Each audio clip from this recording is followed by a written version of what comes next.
Hello and welcome. My name is Pam. Today we're going to be talking about how parasites cause pain in multiple sclerosis and other chronic diseases. And that is right. It's how parasites, not the immune system. We're told that the immune system is attacking our nerves and our tissue, and nothing could be further from the truth. So I'll be sharing lots of new and old and forgotten research linking many different types of parasites to causing pain in multiple sclerosis and other chronic diseases. If we haven't met, my name is Pam Bartha, and I'm the author of Become a Wellness Champion and the founder of Live Disease Free. I was diagnosed over 35 years ago with multiple sclerosis. By the grace of God and a lot of work on my part, I learned early on that I was dealing with parasites. So I was very, very blessed, fortunate to be able to take a different path early after my diagnosis of multiple sclerosis. And a lot of people are not that lucky to learn about the parasites that cause MS. So they spend years and years suffering with a lot of pain. Let's first talk about some of the common types of pain that we deal with multiple sclerosis. So the symptoms could be trigeminal neuralgia, which is extremely painful. And this is a time where we'll have pain in our, like facial pain in the jaw area. And this can be very sharp stabbing and facial pain.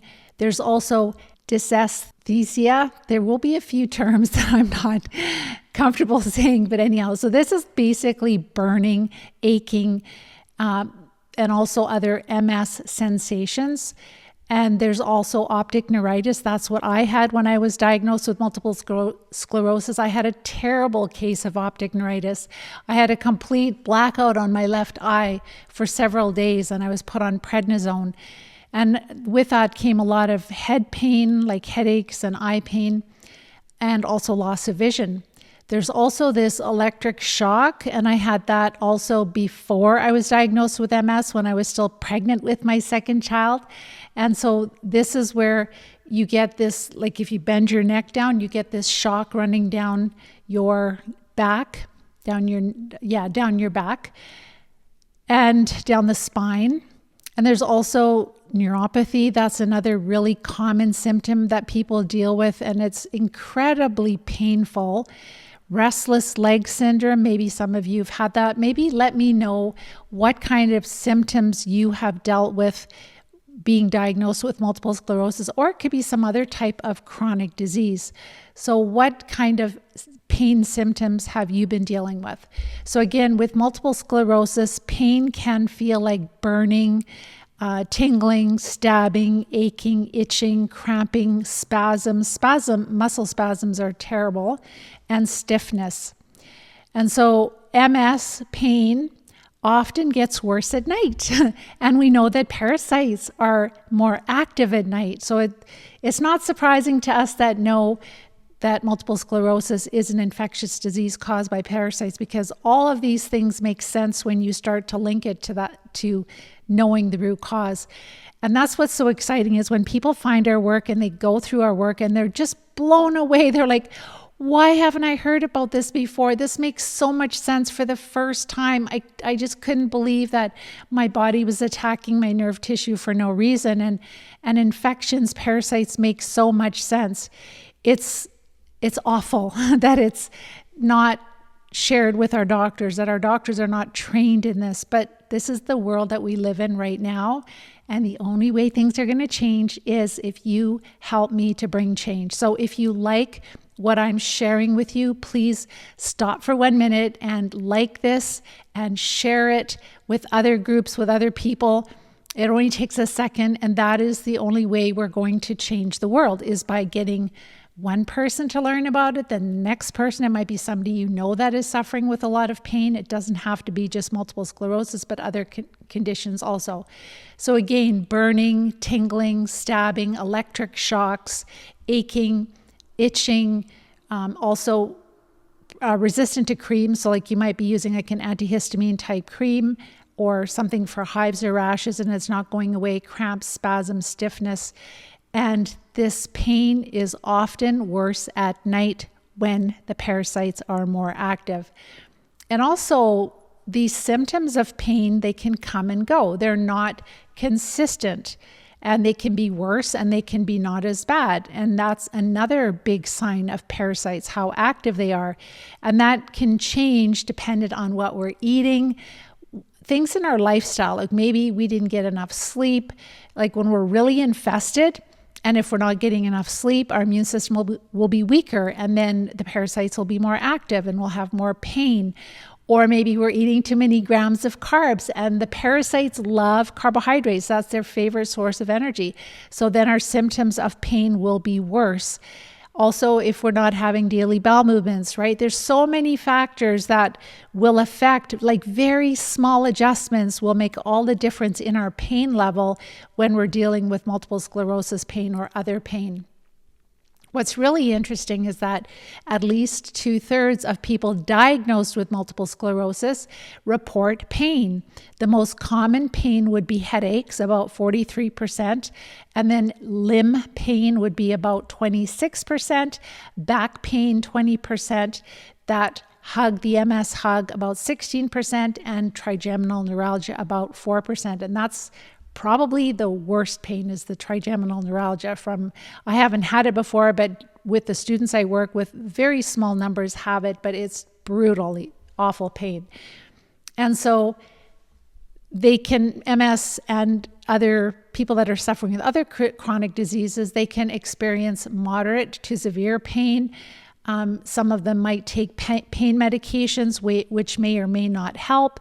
Also, sometimes if you are reliant on pain medications, they can actually make the pain worse. This is a syndrome that I've heard about several times before, that actually if you're on pain medication for years and years, that it can actually amplify the pain, which is so counterintuitive, which is awful. And of course, pain really decreases our quality of life, right? Because we're suffering. You just can't get away from it, whether it's back pain, whether it's muscle spasms. It just goes on and on. You can have even bladder issues and kidney or bladder pain. It can affect many different areas of the body.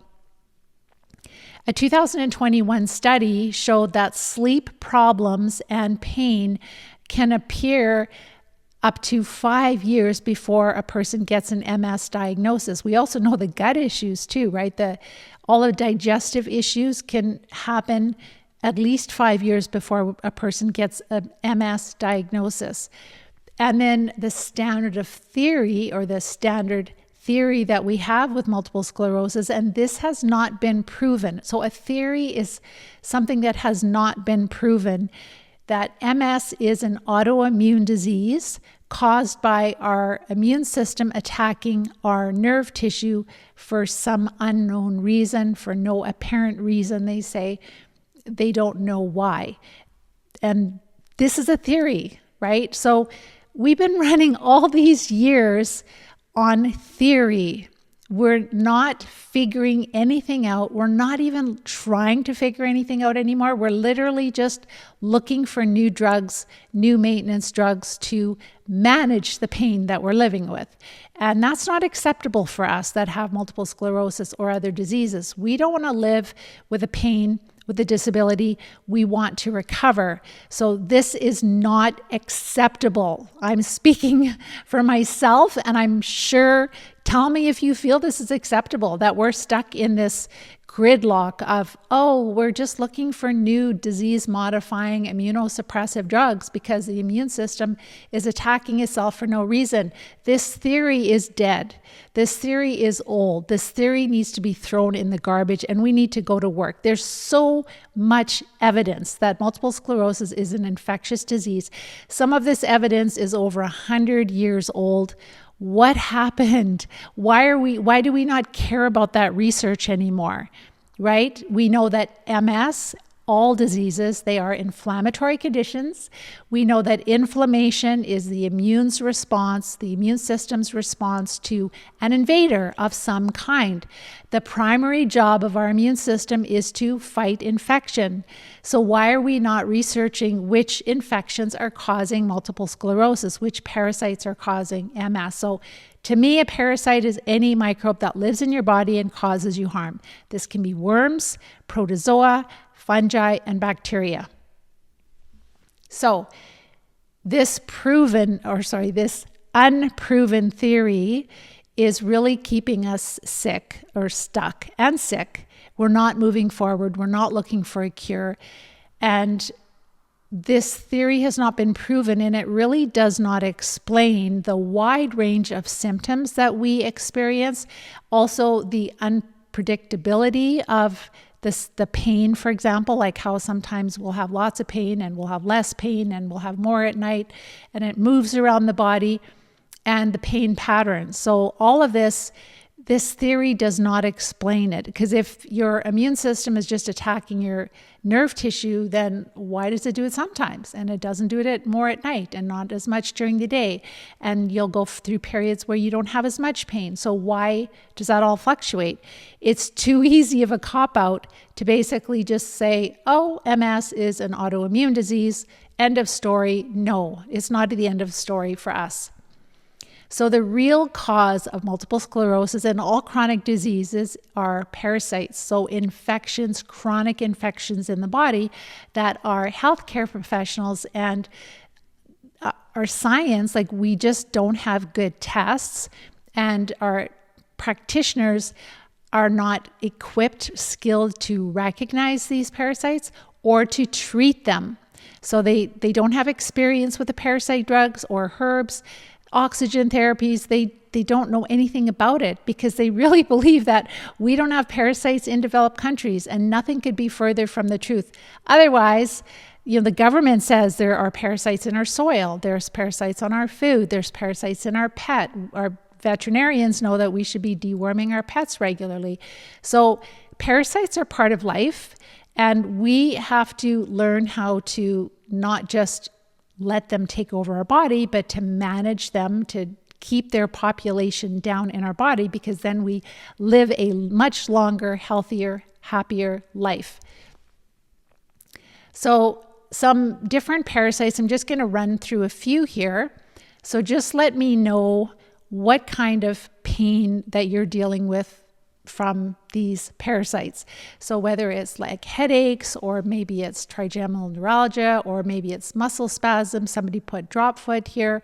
But what kind of back pain? Back pain is another symptom of parasites. So there's many symptoms. We get bladder pain, muscle pain, pain and headaches. It just pretty much endless.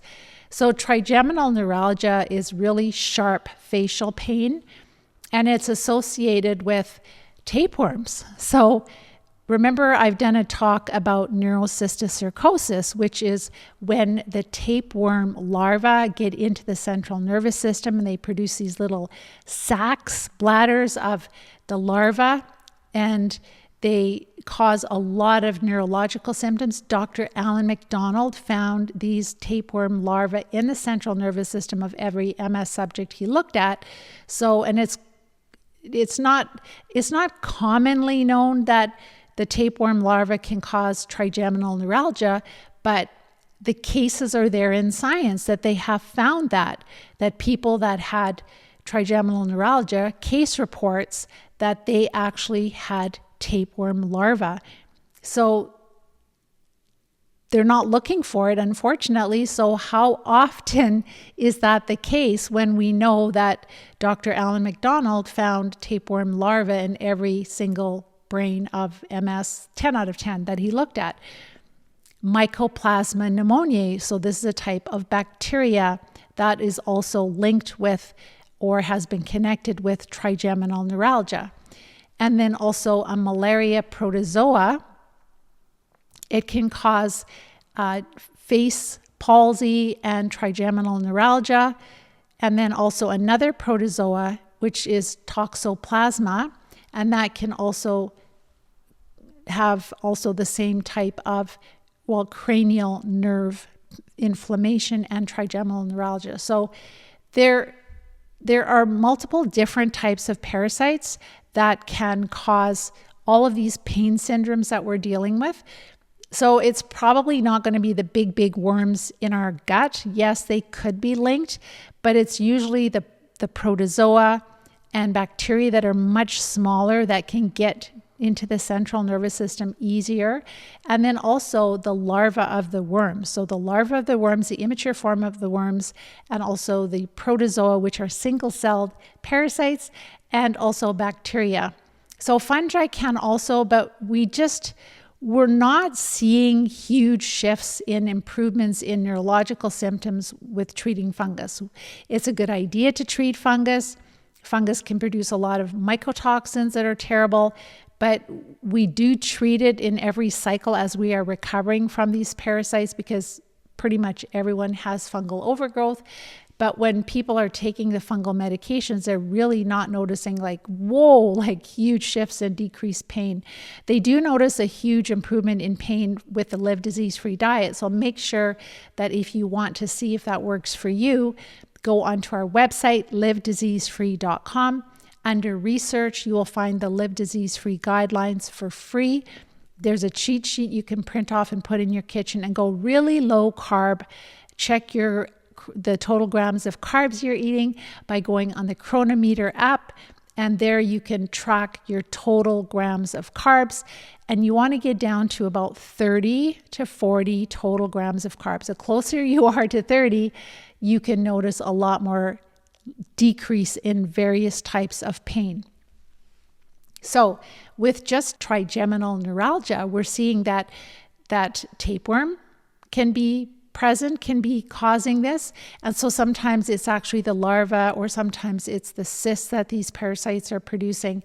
But then also I've shown you research, and I'll put all of this in a blog post like I do every week for you on our website, livediseasefree.com. By Friday or Monday, there will be an article written with links to all of the studies. So if you want to look at the case reports of people that have had these different types of parasites, and it was linked to a specific type of pain. But just know that if you have trigeminal neuralgia, there could be several different types, and ones that I have not even included here, that can cause it.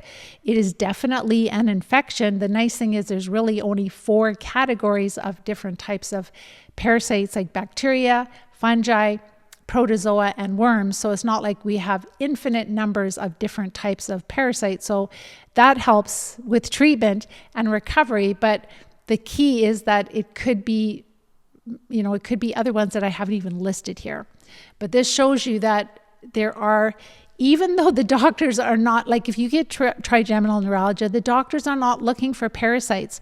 But there are some very forward-thinking researchers, practitioners that have found case reports where they have linked the trigeminal neuralgia to a certain parasite, and they've treated it, and the person has recovered. So that is the key. The key is to just start to question and start to talk to your practitioner about, why is this not being studied? That is the really awful thing. So if we have burning, that can really be linked with, burning nerves, that can be linked with schistosoma species. So that would be flukes. Those are flatworms. They're shorter, they're wider, they're very pro-inflammatory. They can cause all kinds of symptoms. And so they can cause also bladder dysfunction. They can really establish themselves in the bladder and cause bladder pain, urgency, frequent urinary tract infections, but also like the MS, hug, and burning. And I did not know, but the flukes are so much more common even in the developed countries that I didn't know. Like, we live in British Columbia, Canada. We have lots of lakes, and we go swimming in the summer, and that at certain beaches you have to stay away because there's swimmer's itch from the ducks or the geese that are there. I think it's the ducks. And I thought it was a bacterial infection until just recently I started researching, and I found out that is the fluke, that is the blood fluke. And my son had a terrible case of it when he was younger. And even our dog, one of our dogs got a terrible case of the swimmer's itch, like the welts. Like my son had huge welts on his leg. Like I think he had to get medicine, like go to the doctor and get medicine. I don't know if they treated him for schistosomiasis. That was a very long time ago. But this is where we need to really pay attention. If we've had that strong of a case of swimmer's itch, then by the time we are an adult and we're getting middle-aged, if we start noticing that we have bladder issues or other symptoms of schistosoma, then we really need to look into it, because yes, our immune system should try to get rid of the larva that's trying to work its way through our skin into our blood, but sometimes it doesn't get all of them, and maybe a few or one or two get through. And maybe when we're younger, our immune system kind of is stronger and it's putting up with them. But as we get older, then our immune system doesn't deal with them as well. And then they become more of a overpopulated problem. So they're really linked with like the MS, hug, and burning. Optic neuritis, there's so many different types of parasites that can be causing optic neuritis. So toxoplasma, which is a protozoa, single cell parasite. And then there is another nematode, Toxocara is another one. That's a roundworm. And also the flatworm. And then also river blindness caused by a nematode. That is another one. So there's 5 different parasites that I have just shared with you that are linked with causing optic neuritis. And that is very common in multiple sclerosis. So this would include protozoa, single cell parasites, also roundworms and tapeworms. And then remember the electric shock that runs down the spine when we have multiple sclerosis. That has been linked in research with the tapeworm. Also neuropathy, this is where you have a lot of burning in pain in your limbs. So this can be linked with being caused by the tapeworm and also protozoa. So the tapeworm is a flatworm. And then toxoplasma is a protozoa, and plasmodium, which is the parasite that causes malaria, that is a single cell parasite. Schistosoma, which is a fluke, that's a trematode, it's a fluke.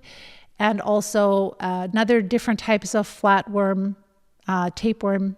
There's different species of different tapeworms. And then another nematode, trichinella, that's another one. And then angiostronglias, something like that. Anyhow, so that is a nematode. I just don't say these words all the time, so they're a little bit of a tongue twister. So there you have 1, 2, 3, 4, 5, 6, 7, 8 different parasites that can cause neuropathy in the body of human beings, right? And that's a really common symptom in multiple sclerosis also. And then restless leg syndrome. Please just type in the question box, like, do you suffer with any of these types of pain syndromes with multiple sclerosis or maybe another disease? So restless leg syndrome, neuropathy, optic neuritis we talked about, and then the MS hug and trigeminal neuralgia. And we haven't even covered everything. Maybe you've suffered with drop foot, spasticity. Like we've talked about even the small filarial worms that Dr. Alan McDonald found in MS subjects, in every MS subject. They're linked with many of these, like even spasticity. So there's so much more we could cover in this topic. All right, so let's talk about restless leg syndrome. So hookworms, they can definitely be involved in causing restless leg syndrome. So sometimes these parasites directly cause the pain, and sometimes they cause it indirectly. So they might cause, like they might produce a toxin, or they might produce like cysts, or like somehow they're causing inflammation. So the hookworm cause is linked with like chronic iron loss, so chronic iron anemia, and that can be involved with restless leg syndrome. And then headaches and multiple sclerosis. This was the greatest pain, the cause of pain in MS patients in a study that was done. And these parasites are known to cause headaches by invading brain tissue and increasing pressure in the brain. So there again, there's the tapeworm. So that's a cestode. And then there is a protozoa called toxoplasma, and then another protozoa called trypanosoma, and another protozoa, which is Plasmodium, like that's the parasite that is linked with or is causing malaria, and then a different type of tapeworm, and then another type of nematode. So here we have tapeworms, protozoa, and nematodes linked 1, 2, 3, 4, 5, 6, linked to headaches. And I'm sure that there are more that are causing headaches. But this is just literally me taking an hour and scouring the research and just kind of pulling a few different resources. And I'll put this together on a blog post. And I don't know, hopefully I'll have time. I will be creating more and more resources for you. So I did about 2 weeks ago, 3 weeks ago possibly, I created a PDF for you, a 1-page PDF. It's on a blog post. So it was not last week's where we talked about the wellness champion successes. That was really fun. But it was the week before, how to talk to your doctor about parasites. So there is a link there to a PDF 1-pager that you can print off and hand to your doctor. Then you can, if you can get his permission or her permission, to send them the link so that they can actually click and go into the research more. But this is how you can help me to get the word out. Like, we have to make this happen. There are things happening in the world right now that are not very good. And if we don't get ahead of this, like even with this, programmable currency that's coming, it's going to be really hard. I suspect it will be harder to treat parasites in certain countries, like where I live. It already is really difficult to treat parasites. They have a lot of control over this. They do not want the powers that be do not want us to be treating parasites because that would destroy a multi-trillion-dollar industry. So we really have to get this to practitioners, so to doctors, to chiropractors. Actually, one of the students on my call that I work with, like a lot of students that are recovering, that are following the Live Disease-Free plan, he said that his chiropractor said that the chiropractors in his area are really buzzing with talking about parasites like crazy. So that is exciting. They're starting to get it, but you have to give them, like, they don't have much time. And if I've created this for you, you can give this to them, right? And so I should make up a page showing like all these different parasites too that cause pain, because pain is a really big part of MS. And so one thing that you can do to alleviate some of your pain is to follow the Live Disease-Free diet. Decrease your carbs significantly, because you'll find the parasites will be less active. They produce less poisons. The immune system works a lot less. And we've had people that their pain went to almost zero just with diet alone. The parasites are still there. And if you eat a lot of sugar, you're going to flare them up like putting gas on a fire. But if you decrease your carbs tremendously, and you're not going to starve. You can still have lots of good food. You'll feel very satisfied, but it's crazy how much the pain can go down, whether it's spasticity, whether it's headaches, whether it's bladder issues, whether it's like the drop foot usually takes a little longer to improve, but neuropathy can really decrease significantly. So all of these pain syndromes that we're dealing with MS, the MS hug, they can all significantly decrease just with diet. And the reason is the Live Disease-Free diet is low carb. And we know that parasites, their favorite source of energy is carbohydrates and simple sugars. All right, so the takeaway is that pain in multiple sclerosis is real, but it is not caused by an autoimmune response. The immune system is not attacking our nerve tissue and for no reason. It is attacking infection, and there's a war going on, and sometimes there's damage, and the damage can be inflamed nerves, and that is what's causing the pain. So by suppressing our soldiers, by suppressing our natural defense, that makes us even weaker, and that makes us more disabled more quickly in time. That is my humble opinion. We need our immune system. We need our immune cells, because the adverse effect of a lot of these parasite The adverse effects of a lot of these immunosuppressive drugs, the maintenance drugs, is cancer. And that is what's worse, cancer or multiple sclerosis. They're both absolutely horrible. So we don't want to suppress our immune system. And the parasites and the chronic infections are our immune system's response to them. That is what's causing this inflammation and pain. And recovery is possible if we treat the root cause, if we treat the parasites that are causing the immune response, which causes the pain, because that's the inflammation. The inflammation is causing the pain. So what I'd love for you to do, I'm just going to go through your questions for a few moments here. And I would like you to think about, like, if all of these parasites that I've shared with you can cause all of these pain syndromes that we're dealing with in multiple sclerosis and other chronic diseases, then why are they never finding even one parasite? They're not looking for them. And that's the whole key. Somebody emailed our company today and they're like, well, like when they take your spinal fluid, why don't they see the worms? Because they're not looking. They're looking for antibodies. They're looking for certain proteins, and they just chuck the rest out.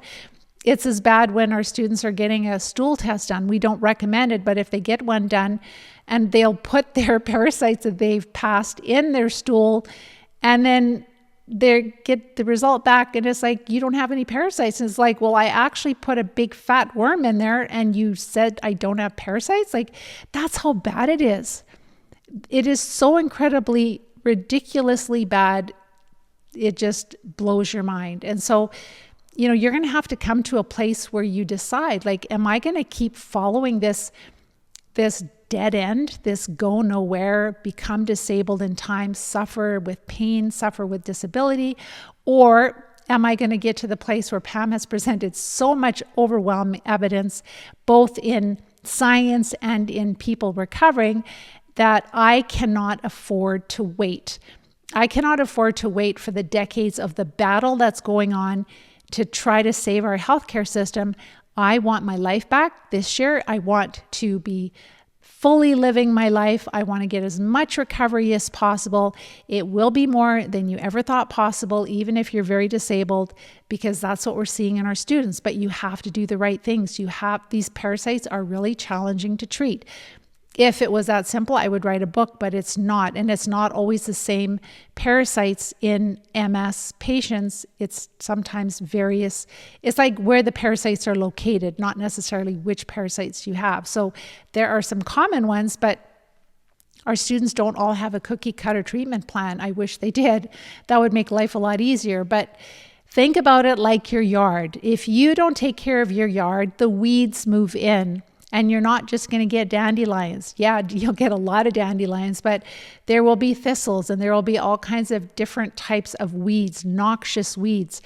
And you can't just treat one weed and expect to have a beautiful yard. You have to get rid of various different types of weeds. So that is the key, is that it's not just one type of parasite that is causing the pain. My website, livediseasefree.com, will give you tons of hope. You can, and also go to Live Disease Free on YouTube. There is a playlist of successes of our students, so you can go and hear it from their voices, their experience. And then if you decide that you want to take a different path, that you don't want an MS diagnosis, you just want to recover, then watch my masterclass training so you see all the steps we take. You hear case studies of people that have recovered. And then from there, you can book a time to chat with me to make sure it's a good fit for you. So there are people that find me and they are in the process of getting a diagnosis for something, and probably MS, but they're like, I don't want an MS diagnosis. I don't want to be pressured into taking their drugs. I don't believe in that. I don't want to live with this. I don't want that. And then they just treat, and then they get on with their life, and they never have a diagnosis. So that's kind of a nice way to go. It's better, the earlier you treat, the more recovery you will have, and the quicker you can recover. It's still going to be work, but it's a lot less work than living with this horrible disease. So I'm going to let you guys go. I really hope that you enjoyed what I shared with you. I hope this gives you hope that if you are suffering with a lot of pain, and there's many different types of pain in multiple sclerosis and other diseases. So this is not just an MS thing. It is caused by parasites. It is caused by the inflammation, the immune system's response to the parasitic infestation that we're dealing with. And the only way to really recover from that is to treat the root cause, to treat the parasites. So I will be creating a blog post on livediseasefree.com where I will share all my notes, and I will share like a condensed version of the video and all of my notes. So please make sure to share that and like this video and share it and subscribe if you enjoy what I'm sharing with you. You can help me get the word out by sharing this. That is what you can do. And we need change. We have to bring change. We can't let this go on for another generation because people are getting sicker and sicker, and we do not want others to suffer like we did. So with that, I hope you have a wonderful week, and we will talk to you next week. Take care and bye-bye for now.